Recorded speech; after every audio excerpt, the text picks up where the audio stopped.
The soccer match that ignited a real war. Could a soccer match really start a war? When you look at the 1969 conflict between El Salvador and Honduras, it seems like the most extreme case of football hooliganism ever. A rivalry so fierce it spilled from the stadium onto the battlefield. But the truth is way more complicated and much more tragic. Those 90 minutes of soccer were just the final spark on a fire that had been smoldering for decades, a fire fueled by land, poverty, and straight-up national hatred.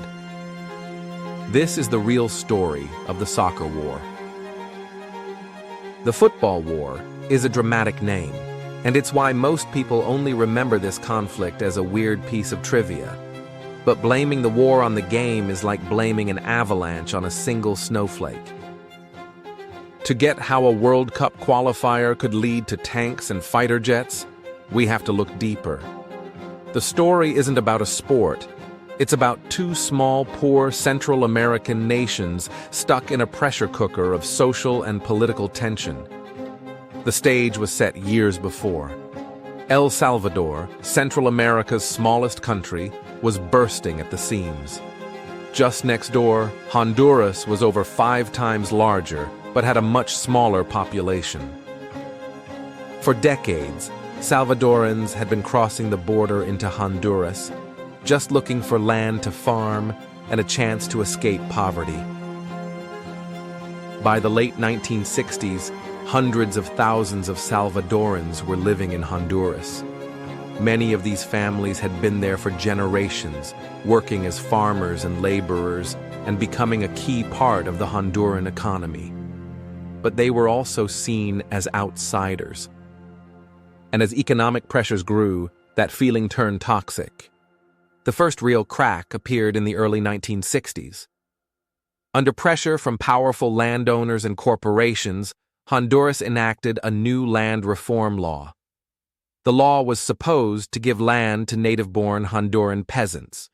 In reality, it was a weapon aimed right at the Salvadoran immigrants. The Honduran government could now seize land from Salvadoran settlers, no matter how long they'd lived there. Suddenly, tens of thousands of Salvadoran families were stripped of their farms, homes, and everything they had built. This was paired with a rising wave of nationalist hatred, fanned by both governments. In Honduras, the media painted Salvadorans as illegal squatters stealing jobs and land. Vicious slogans like "Honduran, don't sit still, grab a stick and a Salvadoran kill" started to appear. The Honduran government began kicking out thousands of Salvadorans, forcing them back to a country with no room and no resources for them. These refugees arrived in El Salvador with horror stories of violence and persecution. The Salvadoran government, facing a crisis of its own, deflected blame by painting Honduras as a brutal aggressor. The two rivals were being primed for war. All they needed was a spark. That spark came in June 1969, with a 3-game qualifying series for the 1970 FIFA World Cup. The soccer pitch became the new stage for a century of grievances. The first match was on June 8th in the Honduran capital, Tegucigalpa. The atmosphere was pure poison. The night before, Honduran fans surrounded the Salvadoran team's hotel, making a racket with horns and firecrackers and throwing rocks at the windows so the players couldn't sleep. After a brutal game, Honduras scored a winning goal in the final minute. The stadium exploded, and riots broke out, leading to violence against Salvadoran fans and immigrants in the city. A week later, on June 15th, it was Honduras's turn to enter the lion's den in San Salvador. Revenge was swift and terrifying. The Honduran team bus was attacked and its windows smashed, and the players got the same sleep deprivation treatment. Inside the stadium, the Honduran national anthem was drowned out, and a dirty rag was hoisted instead of their flag. El Salvador, fueled by a rage that went far beyond sports, crushed them 3-0. The Honduran coach, Mario Griffin, later said, "We're awfully lucky that we lost, otherwise we would have been dead." Violence against Hondurans flared in El Salvador, while attacks on Salvadorans in Honduras intensified, forcing thousands more to flee. With the series tied, a final playoff was set for June 26th on neutral ground in Mexico City. On that same day, El Salvador officially broke all diplomatic ties with Honduras, accusing them of failing to stop crimes which constitute genocide. El Salvador won the game 3-2 in a dramatic extra-time finish. But at this point, the result hardly mattered. The nationalistic fever had hit a point of no return.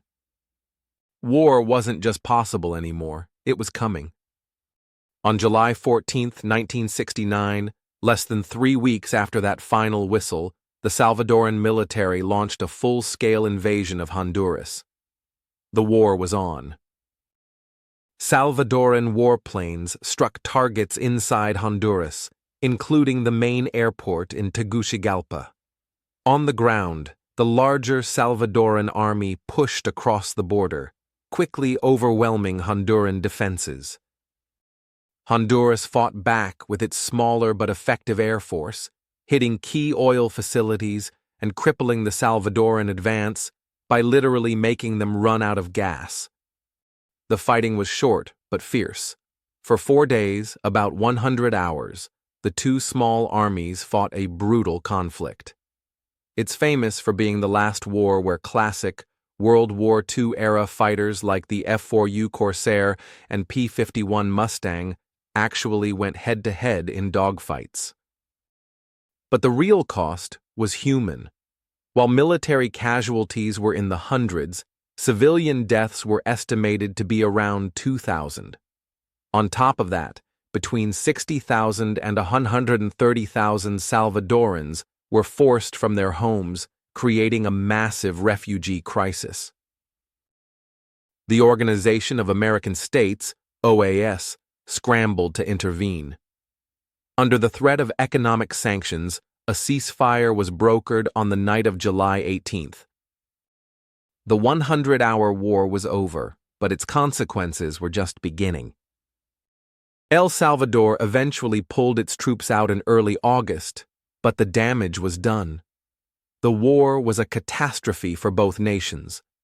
The Central American Common Market, a trade partnership that had been a source of economic hope, completely fell apart. The economic fallout would haunt both countries for years. The human toll was even worse.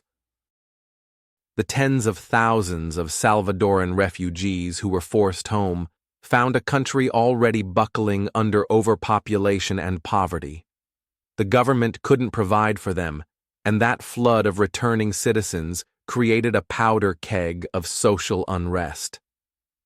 Many historians argue this destabilization was a major factor in the lead-up to the brutal Salvadoran Civil War a decade later, a conflict that would claim another 75,000 lives. The border disputes weren't even settled by the war. It took another 11 years for the two nations to sign a formal peace treaty in 1980. The last of their territorial disagreements wasn't resolved until 1992 by the International Court of Justice. The scars of the 100-hour war, the distrust, the bitterness, and the memory of violence poisoned relations between the two neighbors for a generation. So, El Salvador went to the 1970 World Cup. They lost all 3 of their matches without scoring a single goal. It was an insignificant footnote to a conflict that was never really about the beautiful game. The soccer war is a chilling reminder of how easily national pride can be twisted into violent nationalism.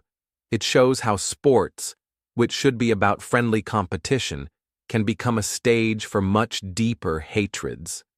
The war wasn't caused by a goal.